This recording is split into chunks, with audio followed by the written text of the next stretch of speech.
Tacoma police killed Manny Ellis on March 3rd, 2020. KNKX committed to telling his story.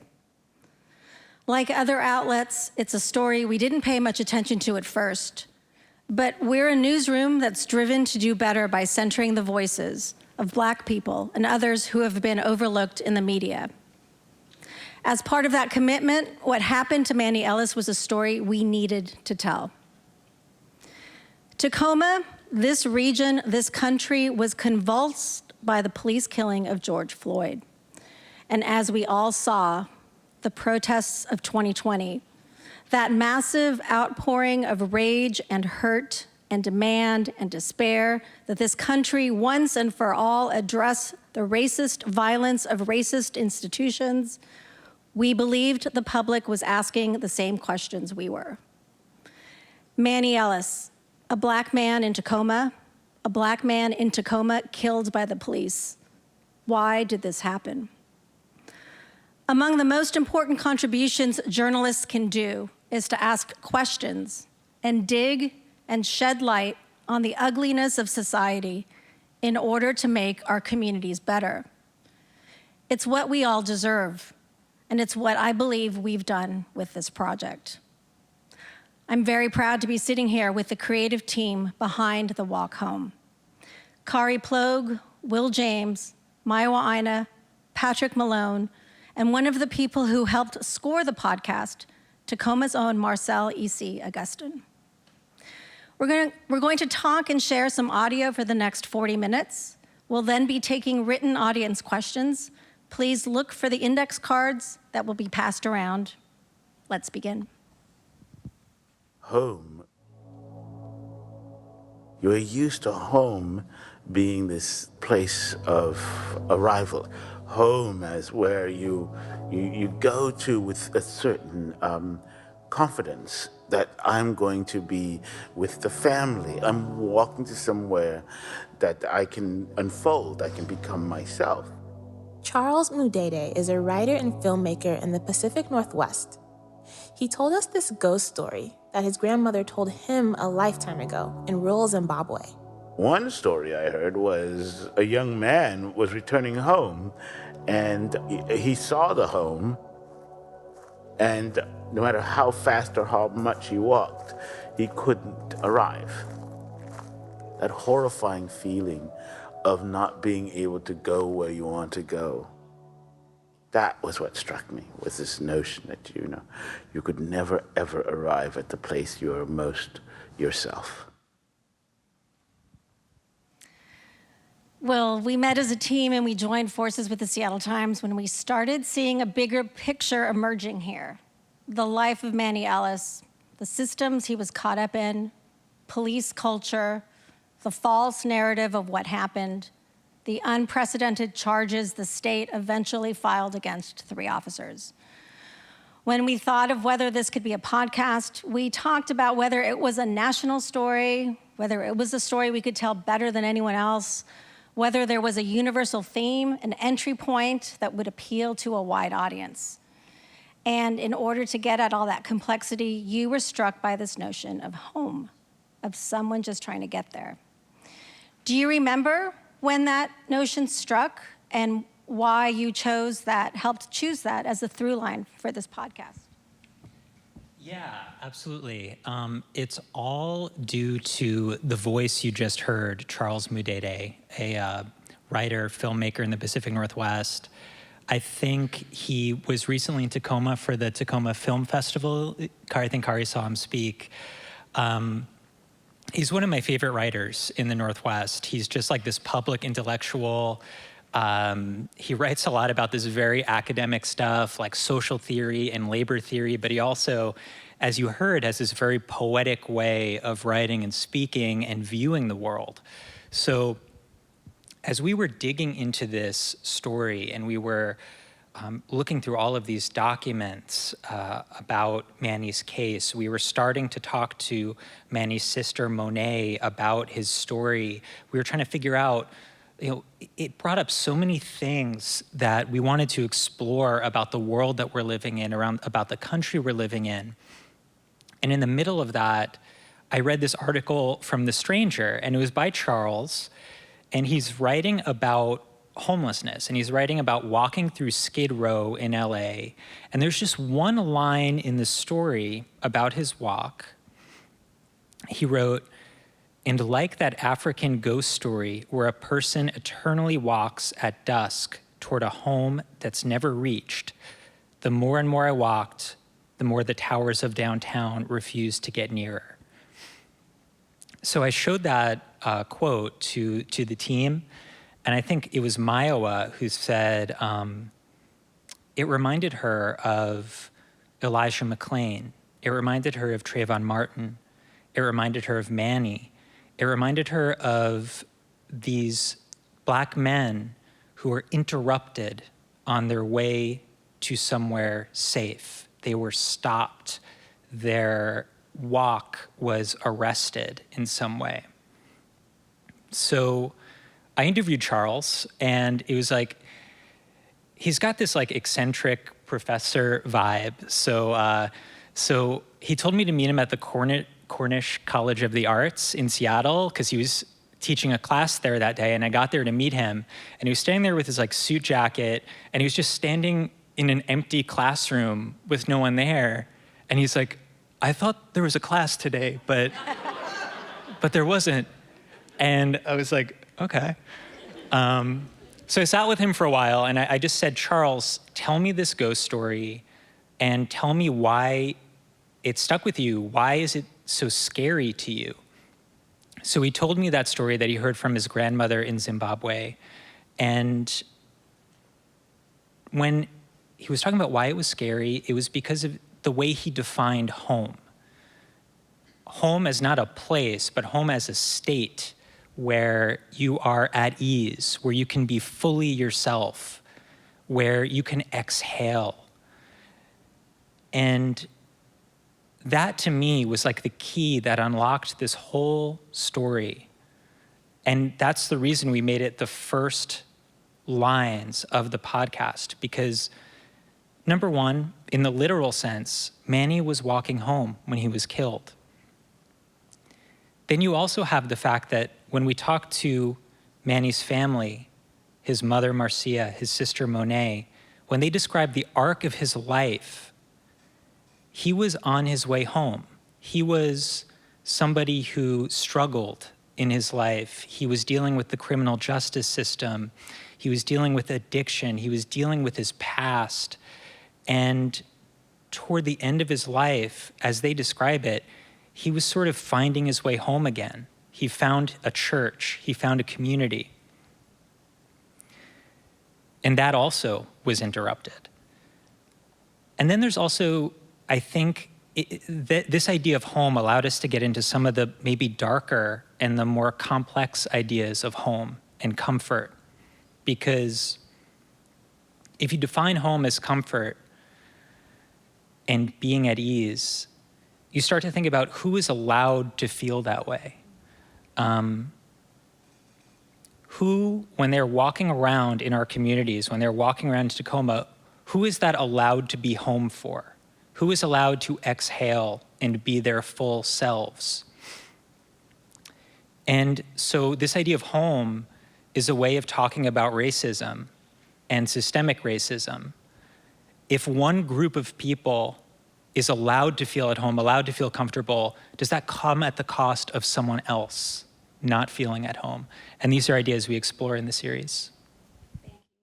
Kari Plogue. First off, let me just acknowledge that you are a print reporter turned public radio reporter. You haven't been doing radio all that long, and this is your first podcast. I just want to say to you, Kari, wow. Thank you. Here's a clip that Kari wanted us to play. Anytime I have to do, for example, when I have to record with you even, I get super drained. Emotionally, I'm done. And I've been trying to be able to talk about him and process those feelings and not do like self-sabotage or like go into a deep depression, just based off of like the emotions of like having like intimate conversations about my brother and about like the experience of our life and what led up to all of this. So that's enough for me. You know, I'm not a superhuman. I know like I do a lot, and sometimes like people say I can make stuff look really easy, but it's not easy. It's really hard. I don't remember the exact moment you and Will James, when you were covering the story and Patrick Malone was covering the story for the Seattle Times, but we all came together and we knew there was something there, and we knew the protagonist in this story had to be the person responsible for unleashing a state investigation, the person who drummed up the public's interest, and that was Manny's little sister, Monèt Carter-Mixon. Kari, how did you build the relationship with her? How did you build the trust that's necessary in order to ask such intimate and difficult questions? So I just want to be real. Monet's looking at me right now. This is a really, really strange way to get to know a person. She's nodding. This is strange. And this is a strange thing to do, to sit on stage with the person I'm talking about right in front of me. And it sounds really simple, but you build trust with someone like Monèt the way that you build trust with anybody. You don't want to be a bad person. You want to treat people the way that you want to be treated in those situations.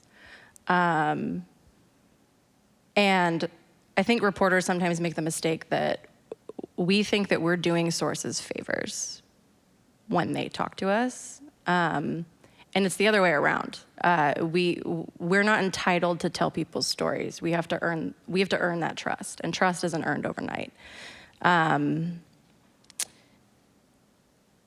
I spent probably roughly more than 40 hours interviewing Monèt, talking to her on the phone in a more formal capacity. That doesn't include the time that we've spent just checking in regularly, texting all the time.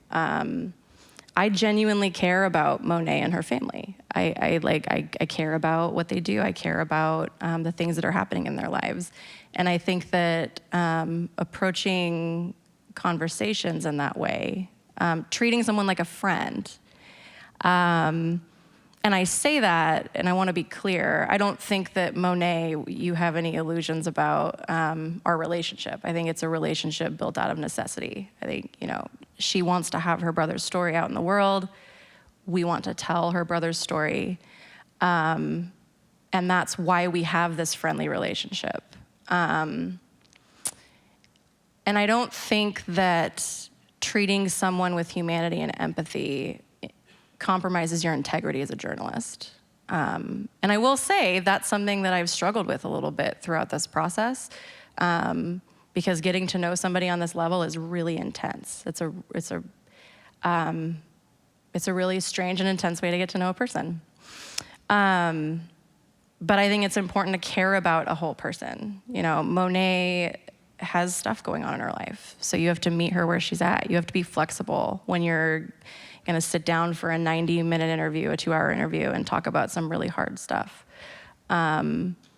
It's also recognizing the emotional toll, like she was talking about in that clip, about what it takes to sit down for an interview like that. By the time we came to the story, we had already, Monèt had already given, her family had already given a lot of themselves to the media, to the public, and we were asking them to go back and dig pretty deep to talk about some really personal, really traumatic, really hard stuff. It's knowing how much to dig, knowing when to stop, knowing how to check in with a person. And in order to do that, you have to get to know them kind of on a personal level. So I think we couldn't have done this story without Monèt. I think she's a remarkable person, and her family is very remarkable.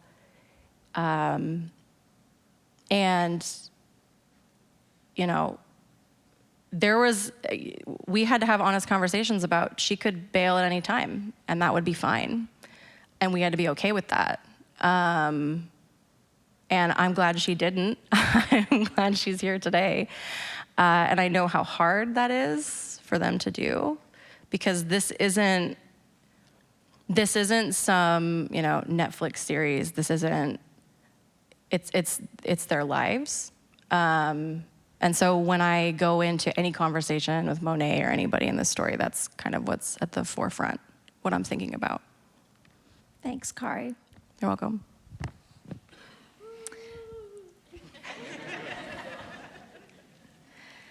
Patrick, you're the senior investigative reporter at the Seattle Times, and you've spent much of your career, about 15 years or so, on the police beat, covering courts and the criminal justice system.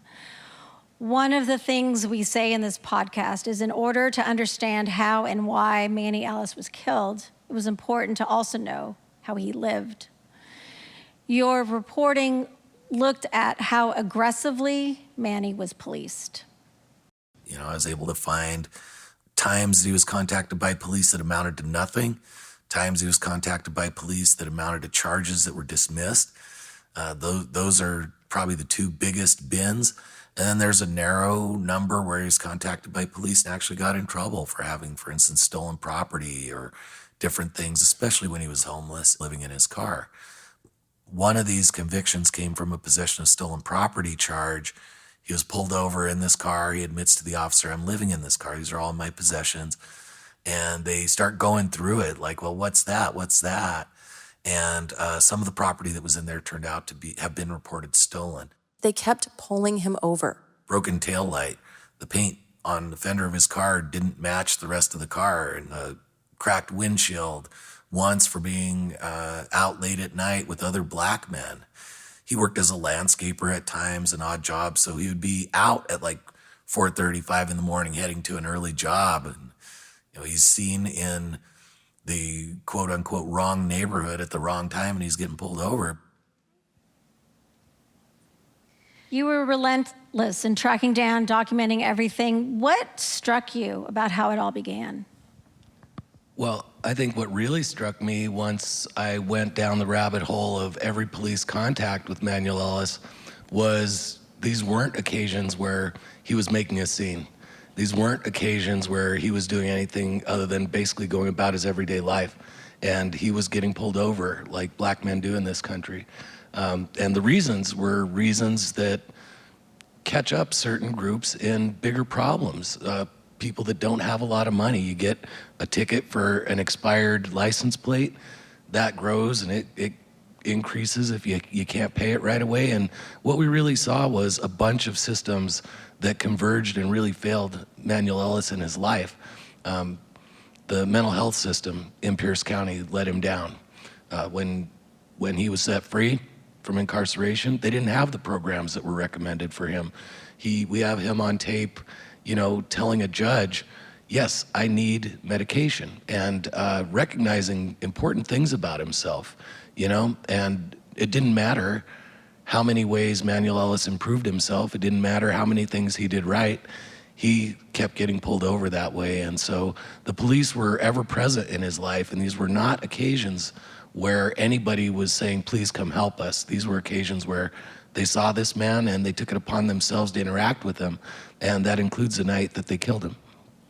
The episode we're dropping tomorrow looks at police culture. And we made an effort, we have made an effort to contact the officers.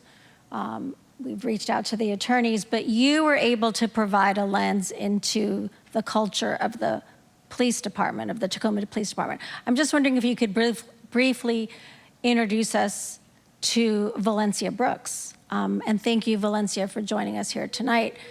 But telling us a little bit about her importance in the story that we will hear. I'd be absolutely proud to introduce you to Valencia Brooks because she has a profile and courage a lot like Monèt is. Valencia worked 30 years at the Tacoma Police Department and had an inside view there. And she retired in February of 2021. So she was at the department during the time that Manny was killed. She saw a lot of the things that were going on, and they weren't new to her. She had experienced a lot of really horrific treatment on the job, and she was brave enough to stand up to that treatment and file complaint after complaint after complaint, even though one after the other was batted down. I think about Fred Scruggs, who was at the time the EEO officer while Val was at Tacoma PD, and I just get this image in my mind of Dikembe Mutombo, right? No.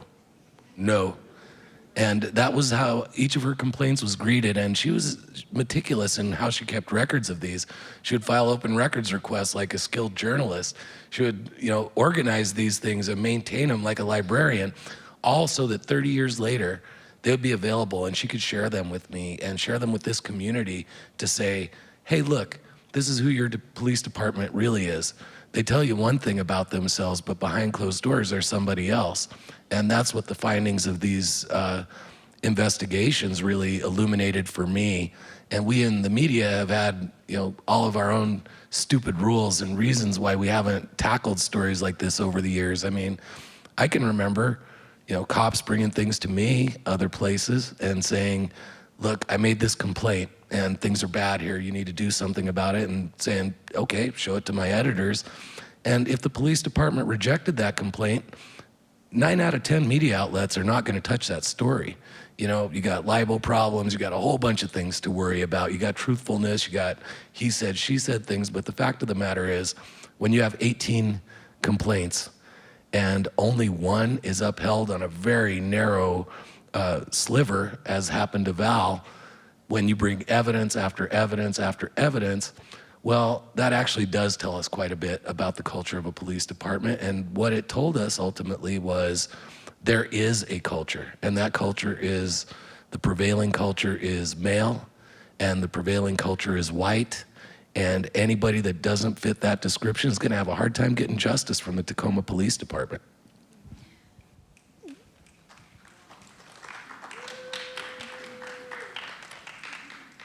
We're going to play a little preview of tomorrow's episode at the end of this program. Thank you, Patrick. Speaking about that relationship between what the police says and what the media listens to, I'm going to go back to Kari about the original police narrative in the story, that Manny Ellis started a fight, that he was the aggressor, that he had a criminal past. That narrative eventually gets blown up. Reporters are used to being taught that whatever the police tells us is true. You wanted to address that. As reporters, we are taught basically, or we were taught that, law enforcement is always right. Those police reports are completely accurate. And I've even had phone calls where people will call me to say, hey, I was there and that's not what happened. And I would defend that, I would say this is kind of the record. You can't argue with the record. And I feel horrible about those times, honestly. Like, I feel guilty that I didn't spend more time listening instead of always just giving, law enforcement the assumption that they're somehow above what other people say, that their version is better or more accurate. Why did you want us to listen to that clip? So a little background about who that is. So that is a former reporter from the News Tribune. Her name's Stacia Glenn. I actually worked with Stacia for about 5 years at the News Tribune before I went into public radio. Stacia was the person who wrote that first article about Manny, the one that didn't name him. If you've been listening to the podcast, you probably know what I'm talking about. It was a pretty brief article, said that Manny had caused the altercation, it had escalated the altercation, was suffering from something called excited delirium, which is a really loaded term. If you listen to the podcast, you'll hear more about that. And she's right. I learned how to cover cops the way that Stacia did, which is that police reports are quote unquote neutral sources, right? That it's the record. But what we know, it's pretty obvious, police reports are written by people. And people are imperfect. People are human. People have biases. People have agendas. And in some of the worst cases, people can lie. And there's that old adage in journalism is that if your mother says that she loves you, check it out, right? I think my mom might be out here somewhere. Pretty sure she loves me. And we haven't historically treated police that way. We've kind of covered crime play by play, and cops are the ones who respond to crimes. They're the ones that are on the scene, and they're the ones who see it. They're the ones who write those reports. And so we have historically treated them like fact. And I think that Manny's story sort of straddles this line in history where we're starting to cover police differently in a way that I think is healthy and necessary. Yeah. Thank you.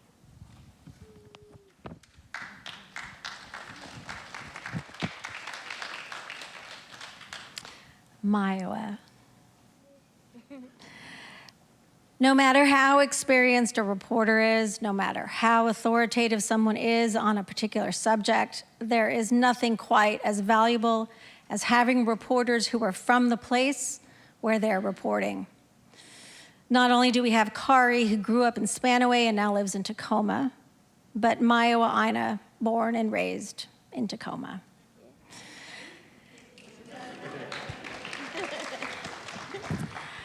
Myowa, you came to this project when we had already signed on to it. You've been with the station for about a year. We could not have done this without you. It was critical to not only have a local, but it was critical to have Black creatives driving this project forward. I'm grateful to our editor, Tiara Darnell, and to you. You've called your essays in the podcast, and for those of you who have been listening, you know the essays, you know those essays. You've called them meditations. They're humorous, they show love to Tacoma, but they also reflect the Black experience, and they don't translate it for a white audience. This next clip is about TAC, or the Tacoma Action Collective. TAC doesn't let people get comfortable. In a place like this, the extremely white, extremely educated Pacific Northwest, liberal politics and politeness cover up the uncomfortable reality of racism, classism, and all the other isms. As liberal as we are, quote unquote, in Washington, the reality of it is that, like, you never know what could happen being Black in Washington in a predominantly white state. To be in a Black body and to feel unsafe in other parts of Tacoma, to feel like people are gonna call the police on me walking through my own neighborhood, and that has happened, you know? So I'm not just saying that to say that, like, that has happened to me. He came outside and was out there, he was cussing, his neighbors came outside, and he was like, oh, I'm gonna call the police on you guys. And I was like, this man doesn't get, he has no clue why we're out here. You just basically said, you're going to kill me. And you just looked at every single one of us and said, you know what? You're making me uncomfortable and I'm willing to put your life on the line. This shit happens. And I'll be frank, it sucks to have to dredge up those experiences as proof. But it happens. Even in a state where weed is legal and Black Lives Matter signs are all over the place, even in a state run by Democrats, even in a state that elected the first Chinese American governor back in the 90s, where two of the largest cities have been run by multiple Black mayors and elected officials for decades. To TAC and people who support them, those markers of equality and inclusivity don't mean much when Black people, poor people, and disabled people don't feel free. So they keep calling out that nuance.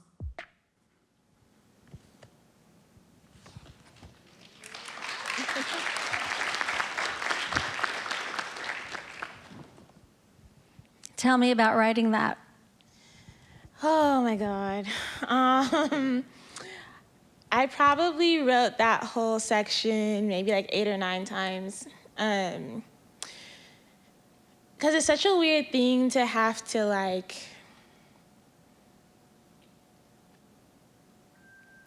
you just, kind of like you said, you just don't want to, I didn't want to translate anything for anyone. I just wanted to present it how it is, very authentic, pretty raw, and I'm sorry that I cussed mom and dad. But, you know, and there are people who are in that section who I've interviewed for the podcast, there are people in this audience who would have lit me up if this was not right. And if it wasn't presented properly and if it wasn't real. And so I had plenty of conversations with the team about where we needed to go to present this section, to present this organization, Tacoma Action Collective. And I had written it, and we were about to track it actually, and I was like, got to a place where I felt pretty comfortable, and I was tracking with Will, and he was like, you don't seem like you want to do this. And tracking, I'll just explain, is voicing, when you're voicing the piece. So I had like written the script, I was getting ready to record it, and Will was like, you don't seem like you like this. And I was like, I don't know, it's just like, this is not the conversation that I have with my friends, this is not the conversation that I have with other people in my life, this is not the conversation that I have with people in Tacoma. And he was like, well, just write that, like put that down. And I was like, okay, so I went back and wrote it again, and that's kind of the end result of it.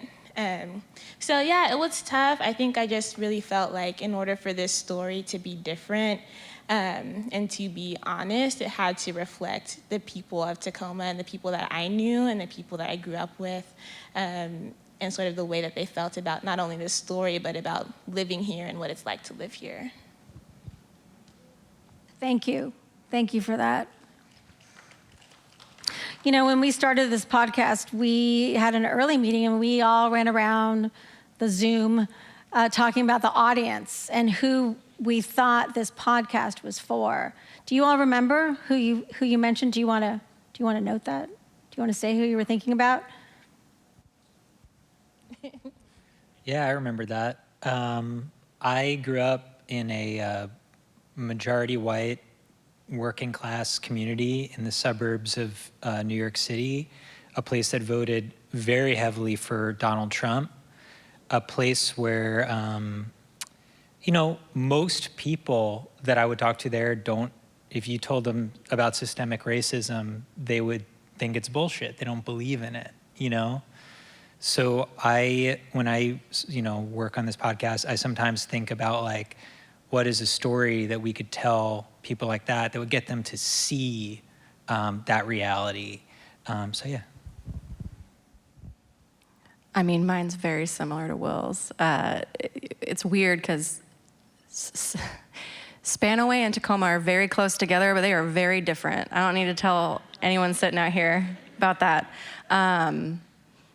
Yeah, and it's wild how different my life is living in Tacoma and then growing up in unincorporated Pierce County for all the same reasons that Will just talked about. So I think that it was the same audience, a rural white audience who voted for Donald Trump and doesn't believe that systemic racism exists. I remember that. And I felt like I think I had a little different perspective than everybody else. I had been talking with Monèt a lot about how I couldn't believe this story just didn't catch fire and that everybody wasn't saying Manny Ellis's name when they were saying George Floyd's name. And I think that was a source of pain for Mr. Ellis's family, and I know that to be true. And my hope was this was gonna reach a lot of ears that had never heard Manny's name before. I was hoping that he would become a household name and that the Tacoma Police Department would have to answer to a whole country for what happened here.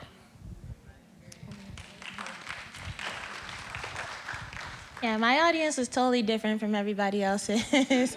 I was like, I want my brothers to hear this and feel like they can identify and that's their experience. I wanted the people that I grew up with to hear it. I wanted the big homies to listen to it and be like, yeah, that's right. So I was looking for those experiences. And like I said, I wasn't really looking to convince people of like the realities of racism or the realities of police violence and police brutality. Like, for us, like, we know that.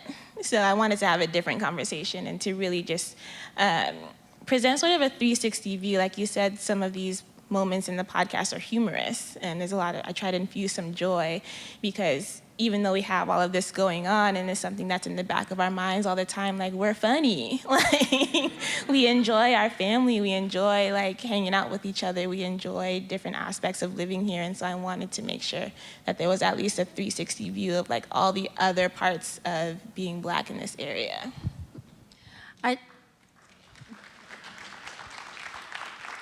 I just want to point out that is literally why it is important to have representation around the table in whatever journalistic project is being executed. So thank you for this, with that drive and that goal that each of us has in the audience that we want to reach. Place was going to be a major character in this podcast, no doubt. Tacoma, we knew we would be speaking to an audience very invested, you all here, who live here and know the story. And we knew this story would appeal across the country, and they deserved to be introduced to Tacoma. One of the decisions we made was to ask 3 Tacoma musicians to help us score this project. You heard some of this music as you were finding your seats, and before we talk to Marcel, I want to share what the other 2 musicians said about their compositions. This is from Will Jordan. The first time I saw Manny Ellis, I saw myself. He wasn't much older than I. We both are Black fathers from the same city, and we both played drums for our churches. His story deserves to be heard, and I'm honored to have been able to help provide a piece of the soundtrack for it. Justice for Manny. And this is from Quincy Henry. He also goes by Q. Dot.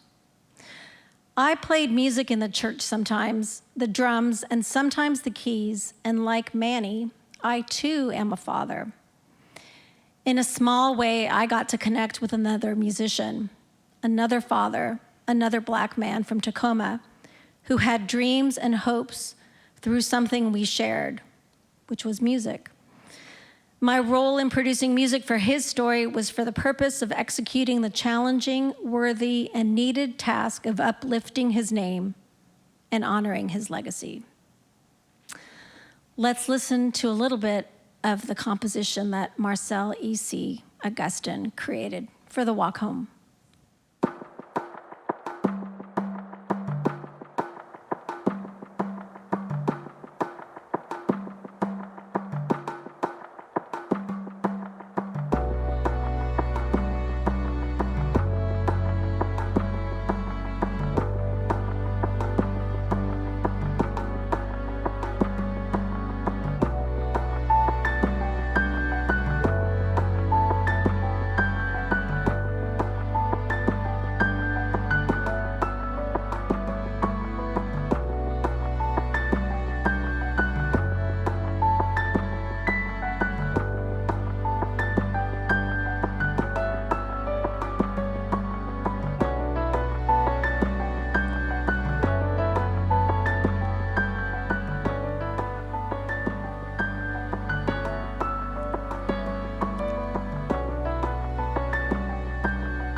Marcel, do you remember why you said yes?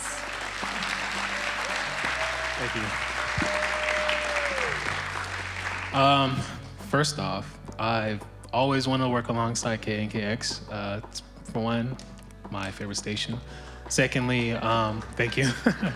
Secondly, being from Tacoma and having read Will's email when he reached out to me about being a part of the project, I just ran straight to the computer, emailed him back and said yes. Being that, for one, it's my city and also someone that I felt that I resonated a lot with, being Manny Ellis, so. Can you break it down a little bit about what you wanted to include in the music, what you were thinking about? Did you do any reading or listen to anything to get to what we're hearing? And thank you. It is so beautiful, and it really makes the podcast so much stronger. Thank you. Yeah, so in preparation of this whole song here, I must have spent like 3 or 4 weeks to figure out what to write, and I had zero idea of what to put on paper or put into my DAW. So Will ended up sending me some footage and also some information on what occurred the whole night. And I delayed some time to even watch the video because I felt like very emotional about it. And then I just took about 2 or 3 days before I even clicked on watching the, I think it was the Snapchat footage. So I watched that, and just hearing the girl in the car, just arrest him. Like, what are you guys doing? And seeing it all play out, like, I was just very emotional. And while composing it, I just went to the piano and then started playing the top octave, trying to make it easy for you guys to understand, but just playing the high notes up there, and then I added some strings, and then after that, I took all that out and started thinking about, okay, like, how does this make me feel? And then I thought about drumming and how Manny grew up in the church and playing drums, so I found like a pacing drum, and to me, it sounded also like running. So while thinking about running and trying to get away and being in like an emotional situation, that's what I was thinking about. Also, I added some African drums in there. You'll hear that sounds like congos and whatnot. So I added that in there just kind of as like I added some Afro rhythm to kind of give that aesthetic to it. And yeah. Thank you.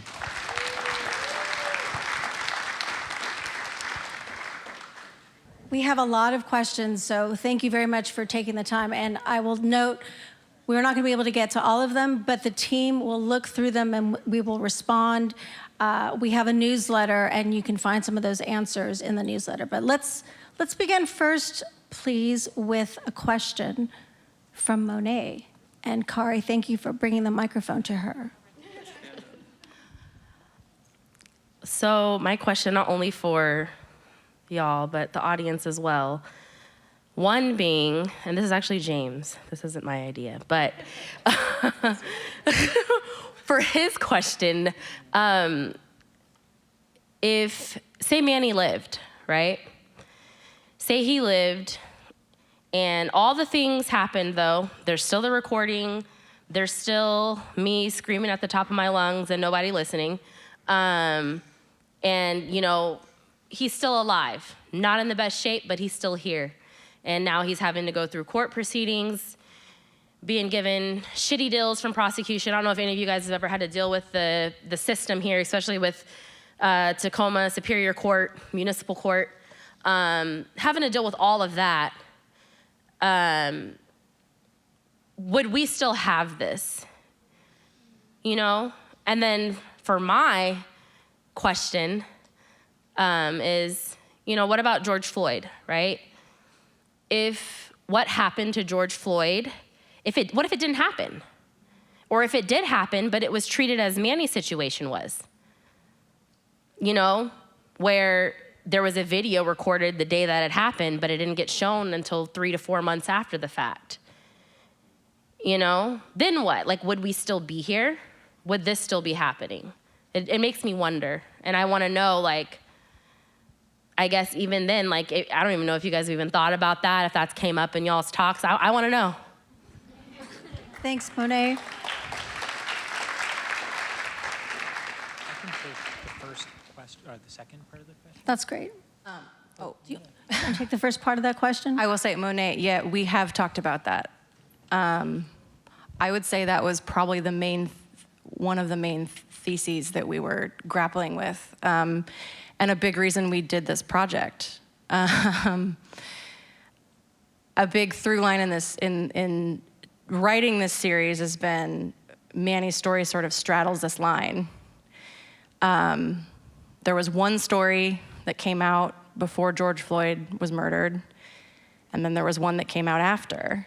And the one that came out after, I don't believe would have surfaced if George Floyd hadn't been murdered. I'll let Will add to that if he wants to.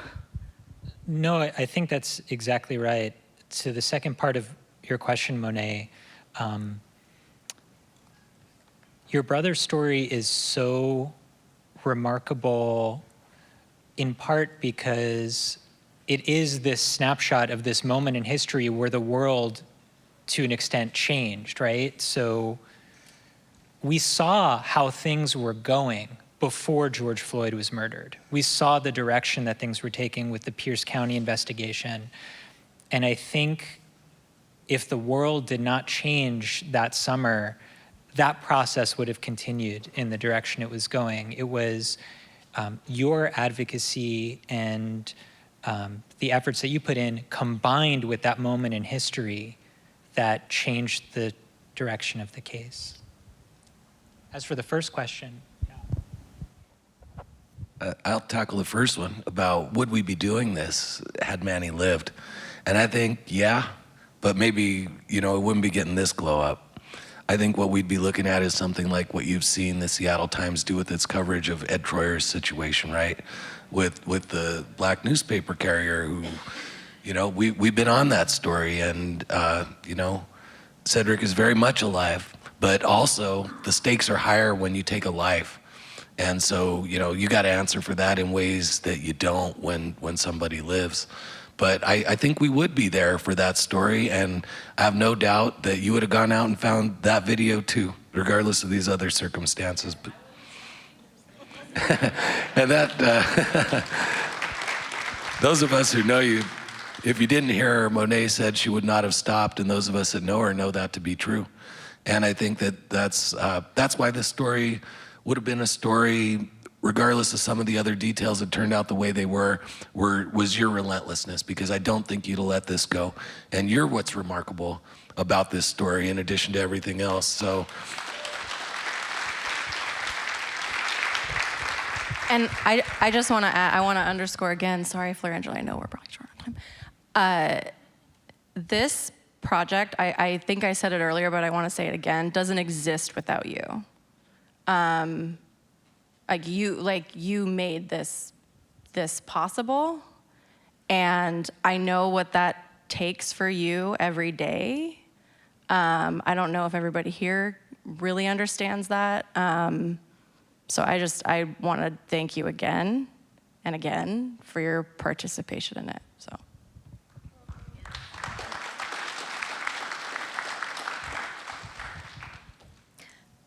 I'm just going to make the call that we're going to go a little bit longer than we had expected to. I've done many of these moderated talks, and I have never received so many thoughtful questions. So thank you very much. There's plenty. There's a lot here, and like I said, I will share them with the team, and we will address them in the newsletter.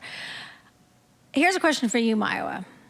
Who refused to be interviewed?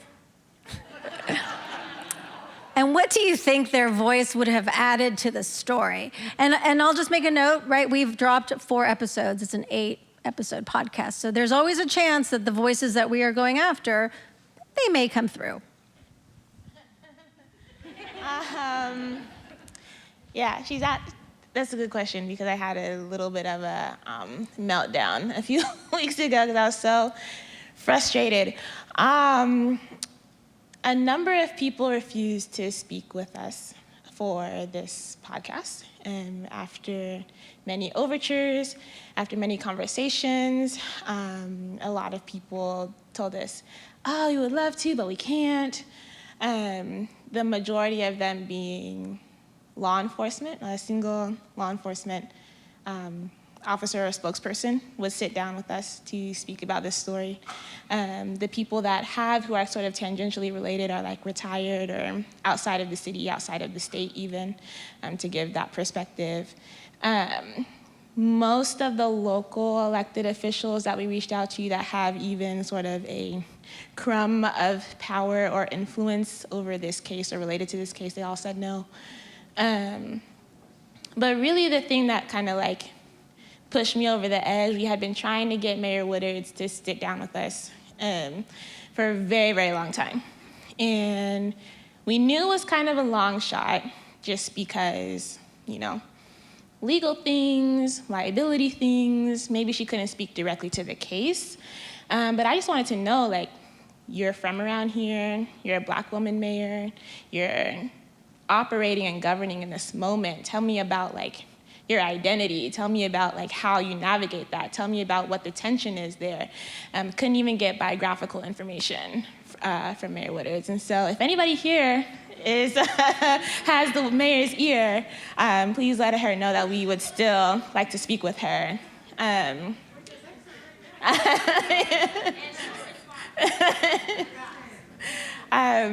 So yeah, I think there's just like, it was really frustrating to want to talk to the people who have the ability to maybe do something, or whose influence might do something, or even just their opinion might do something, and for all of them to say, no, we can't, we'd love to, I have my own thoughts, but like, I can't share that as part, because of my office or because of, you know, my position or whatever. And it's like, but you're in that position to say something. You're in that position to have influence. So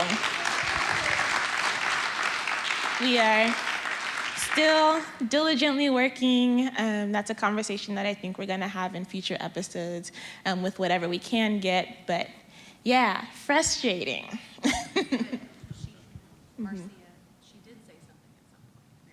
She did say something at some point, which we will, you know, dig into. And it's really interesting to see what her initial response was to this case, and then what her response has been in more recently.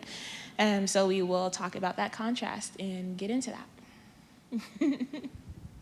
There's quite a few questions about the music, Marcel, one of them being, what was the name of that song?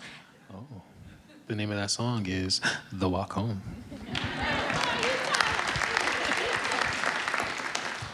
There's also a really nice question that says, where can we buy the soundtrack? Oh. Mom, stay in the crowd.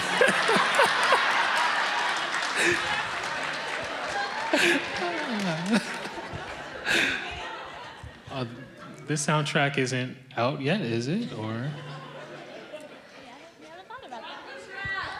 We don't brainstorm. Oh. We will brainstorm that, but thank you. It was really important to have one of the musicians here, and we're really grateful. This is a question for you, Patrick. When is the trial of the officers charged with killing Manny, and what can we expect from it? Well, you know, it's scheduled for the end of January, and there have been efforts by the defense to delay it further, and that could happen.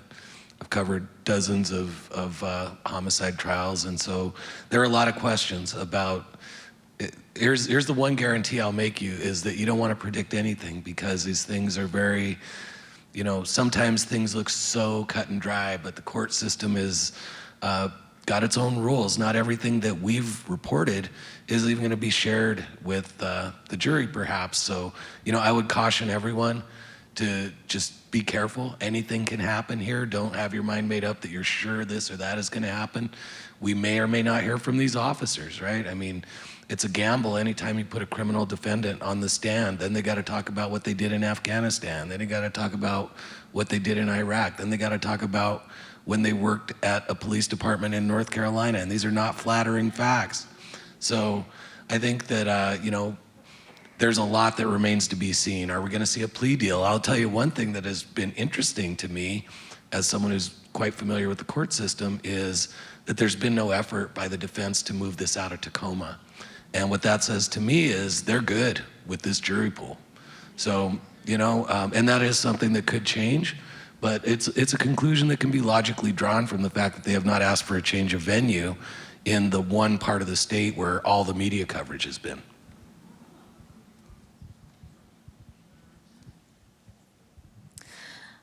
I'm going to throw this question to you, Will. What was your emotional, mental, and spiritual state while covering this story? As an aspiring journalist, how hard was it to cover? Yeah, that's a really good question. You know,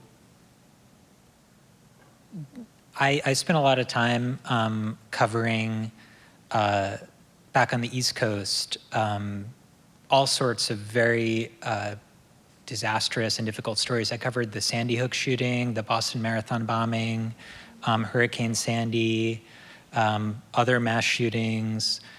And so there is a part of being a journalist where you have to be able to compartmentalize, at least to an extent, or else you can't do this job.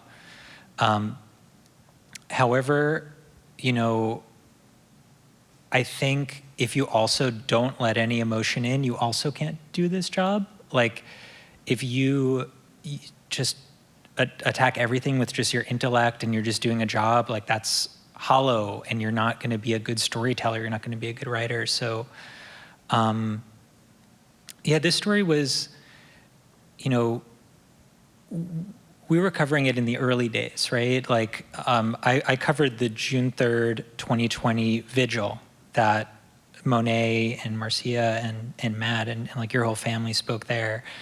And yeah, that was eye-opening. And the sense I've got emotionally from this whole story is that, you know, this is a person whose family really, really cares about him. And it just gave us, I'd say the overriding emotion this whole time is like, we just want to get this right. Right. We just want to get this right because it matters. And there's a stress to that, and there's a anxiety to that, but there's also a, but it's a good stress and it's a good anxiety because it keeps us on track. It keeps us constantly second-guessing ourselves, checking ourselves. And I know I work with these people. These are some of the most neurotic people I've ever encountered in my life, and I include myself among them. But it's good. It's good because these are people who really care about getting it right. So the overriding emotion is stress.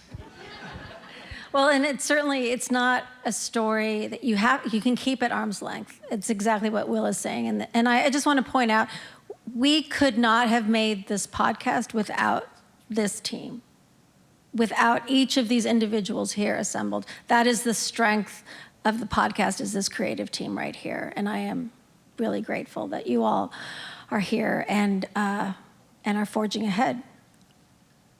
This is a really nice comment. Thank you all for your persistence and courage. I'm interested in what you think about community conversations moving forward as we move closer to the officer's trial and how we can brace ourselves and prepare. Does the rest of the podcast lead to something like that? That might be a question for you, Mayowa, thinking about the arc and episode 8, the finale. Does it lead to questions about how we as a community can prepare? Right now, not really. I think what's going to happen in the lead up to the trial is everybody's going to have to figure out how to kind of process that on their own. I imagine that there will be community conversations and people will want to process together, but it's kind of like Pat said, like there's no telling what's going to happen. And regardless of what happens, we're gonna have to figure out as a community how to move forward together. So every person is going to have to figure out where they stand and what they stand for. I think towards the end of the podcast, we're gonna be grappling with some big questions about what does this mean? How do we figure out where we stand and what we stand for? But at the end of the day, it is a story about a family and something that they've been through. And so we're going to be focusing on bringing that perspective back full circle. But yeah, it's going to be interesting to see how it all plays out. I hope people stay connected and continue to follow the story and continue to connect with each other about what this actually means and how they view our community moving forward. I think Will wants to add. Also, yeah, one more thing, like we will be covering the trial in the podcast. So there'll be, assuming, again, there is a trial and things go forward, we will continue to drop episodes as that develops next year. There's a question here. 2 officers of color arrived on the scene. What did they do or not do once they heard Manny say, "I can't breathe, sir"? So this has been, going back to the question about who's talked to us and who hasn't, this has been probably one of the most disappointing no's that we got is Messiah Ford. And Marcia, I know, feels if you listen to the podcast episode tomorrow, you'll hear a little bit more about the ties between Marcia and Messiah. Messiah was the only black officer who responded to the scene, or one of the four. He was the only black officer of the four officers who initially responded. And he has a very different background than the other officers.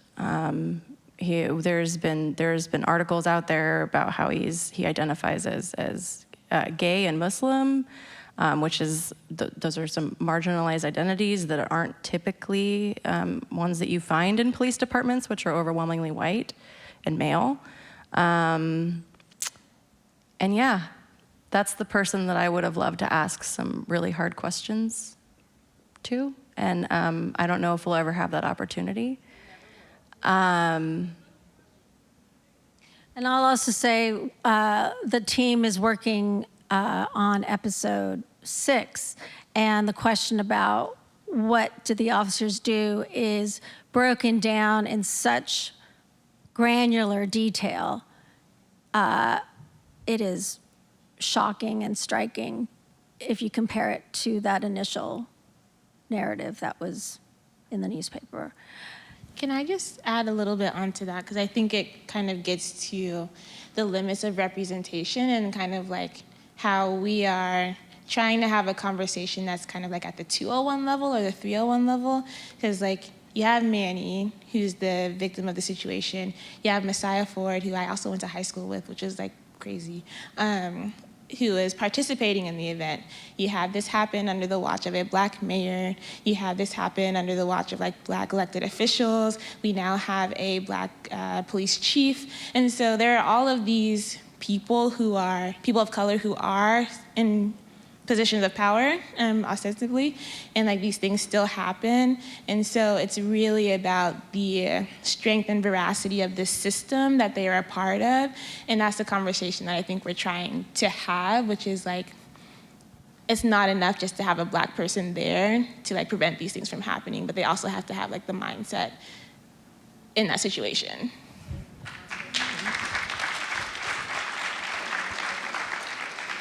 I just want to add to that too, just as you're breaking down who were these first 4 officers to arrive. There were only 2 people among those first 4 officers and Manny that were from Tacoma that were on that street that night among those first 4. And it was Manny and it was Messiah Ford. And I know that there's a lot of support in this community for law enforcement. I know there is. And a lot of folks treat them like, hey, they're our boys, right? But the only people from Tacoma on that street that night were Manny and Messiah Ford. The other 3 just happened to land here after military careers, and I just think that it's also important to note that Messiah Ford was the only college-educated one of those 4. But I'm saying with a 4-year college degree, the only college graduate among them was Messiah Ford. That tees us up perfectly to a preview of episode 5 drops tomorrow. Could we please play clip 7? 3 months after Manny's death, the George Floyd protests explode. Manny's case gets more attention, and the city of Tacoma does something unusual. It puts the 4 officers on paid leave again. And this time, Tacoma releases their names to the public. Headshots of the 4 officers smiling into the camera in their blue police uniforms are in newspapers and on TV. Christopher Shane Burbank, 34, white. Matthew Collins, 37, white. Messiah Ford, 28, black. Timothy Rankin, 31, Asian American. Manny's family and activists are calling them out by name on social media. Ellis's family wants the officers to be arrested. Tacoma's mayor calls for them to be fired. Fired and prosecuted to the full extent of the law. And in the middle of this whirlwind, a new text message drops into their phones. It's from a coworker. Hey guys, it's Brett. Just wanted to reach out and let you guys know the entire second floor backs you. This text was from another officer who'd previously killed on the job and been exonerated. Patrick Malone is an investigative reporter with the Seattle Times. It was offering encouragement to the officers that were placed on leave initially following Ellis's death. Like, I've been through this thing, you're going through this thing. It says, the entire second floor backs you. And the second floor, that refers to the rank and file. That's where the patrol officers, like these guys, that's where their desks are. That's where they fill out reports and stuff. And so it's saying, you've got the support of the backbone of this department. You will hear an interview with Will James about this episode tomorrow on Morning Edition and All Things Considered. We have reached the end of our evening, and as I've mentioned, we will share all these questions with the team and write very thoughtful responses. You can find those answers by subscribing to our newsletter at the website, thewalkhomepodcast.org. I just want to thank you. We did not know, we make work and we don't know how it's going to be received. We planned this event. We did not know we would get such a tremendous response and so much engagement, and for that, we are incredibly grateful. Thank you for taking some time tonight to join us.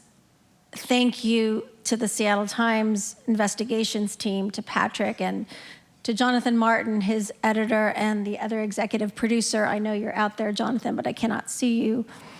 Support for the Walk Home podcast is provided by the Greater Tacoma Community Foundation, MoveToTacoma.com, Group Health Foundation, Heartfelt Mental Health, NPR, our event partner, Tacoma Arts Live, and KNKX's events and tech teams. It is important, if you value work like this, it is important to continue supporting independent, local journalism. The Seattle Times, please subscribe, please contribute to the investigations team, and to us, KNKX.